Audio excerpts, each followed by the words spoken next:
and more of a marketplace idea. So, okay, let's do that. And we've got a bill right now in the South Carolina House Ways and Means Committee, Representative Harold Mitchell and I, and we had Republican sponsors, co-sponsors of that bill, until the Tea Party got involved and started, they're trying to do Obamacare. And right now we've got people in this state who don't have health insurance. And quite frankly, I think it's sad. It's more sad. I used to, when I was younger, just get angry at ignorance and ignorant people. Now I just get sad because it's bad for the country. Again, thinking about y'all, you know, this country used to be in the top 3 from a competitive edge standpoint. We no longer are. We owe everything to China. You know, you talk about debt. Any of y'all following what's happening on the national level about the national debt? And I don't want to bore you to tears. But the national debt, you hear all this stuff about, we need to do something about the debt. And all of a sudden now Republicans want to do something about the debt. Here's one question. Where was your concern about the national debt when we went into 2 wars that were not paid for?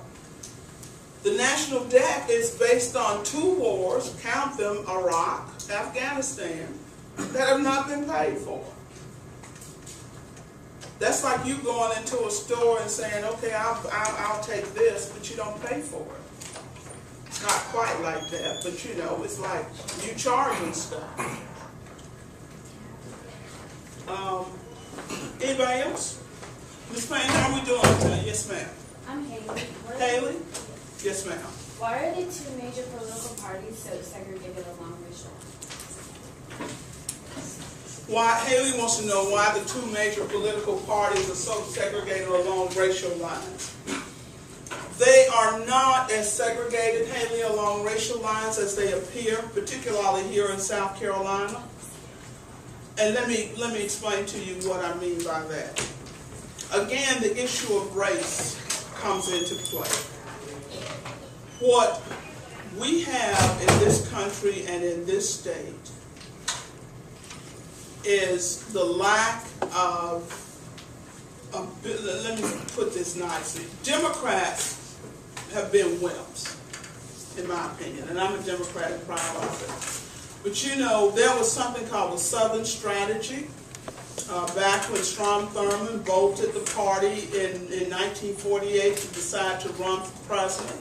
He decided he would run as a, quote, Dixiecrat. This was back during the time when he was filibustering the civil rights movement. Richard Nixon, when he, and again, all of this hopefully is in some kind of history book you'll look at. What the Republicans decided very clearly after Lyndon Johnson signed the Civil Rights Act of 1964, the Republicans in this country, and particularly in the South, decided to use an age-old strategy that always works: divide and conquer. Right after the Civil War, there was an opportunity for the newly freed slaves and the poor whites, who pretty much were sharecroppers. There was an opportunity for them to get together, form a coalition, and what? Gain some power.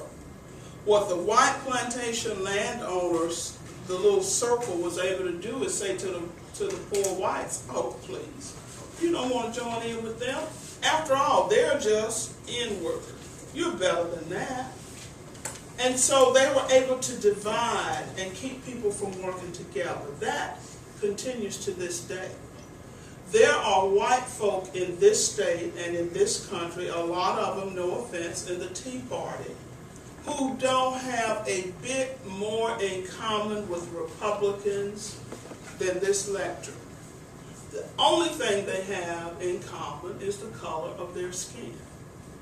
Think about how ludicrous it is. That's why you need to read and read more than one thing and watch more than Fox News. Think about how ludicrous it is for people to be out there protesting, talking about death taxes. You know what death taxes are? Death taxes are what you pay on an estate worth millions. You think about some of the people you've seen at these rallies. Do they look like they have $1 million estate they need to be concerned about taxes on? They are able to use race as a divider. And that's why I stress to you how important it is you learn to be tolerant of people who look different than you.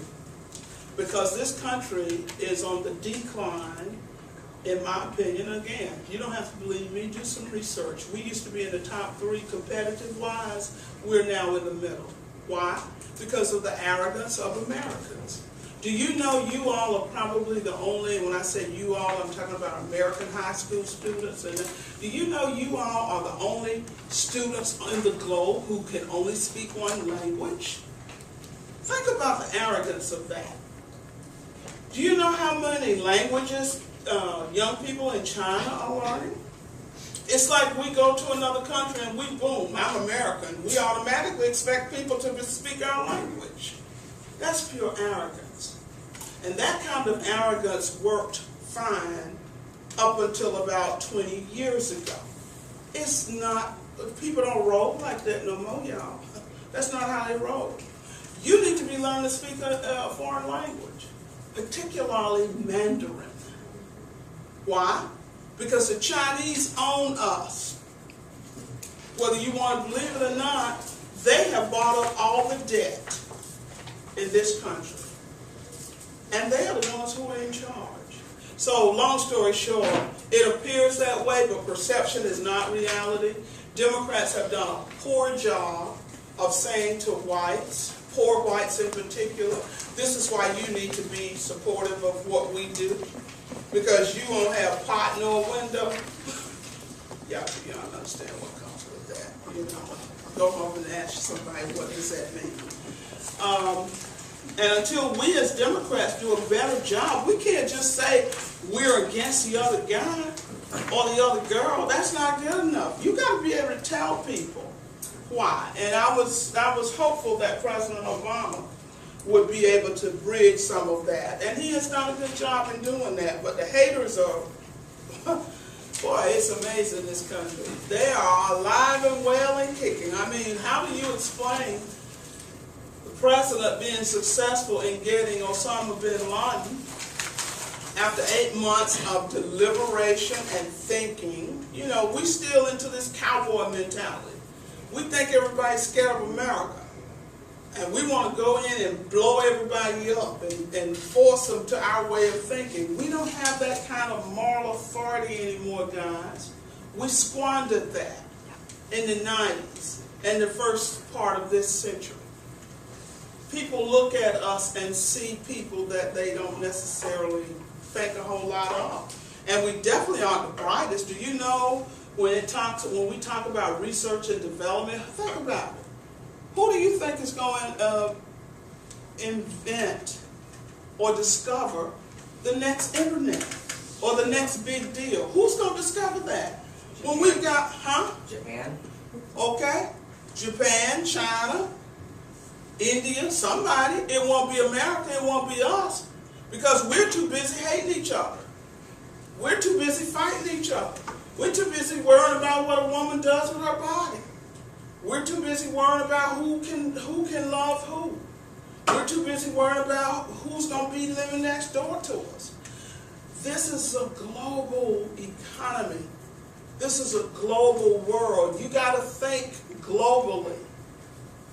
It ain't about America only. We live in a globe, and y'all going to be the ones large and in charge. And that's why I'm trying to encourage at least one or two of you.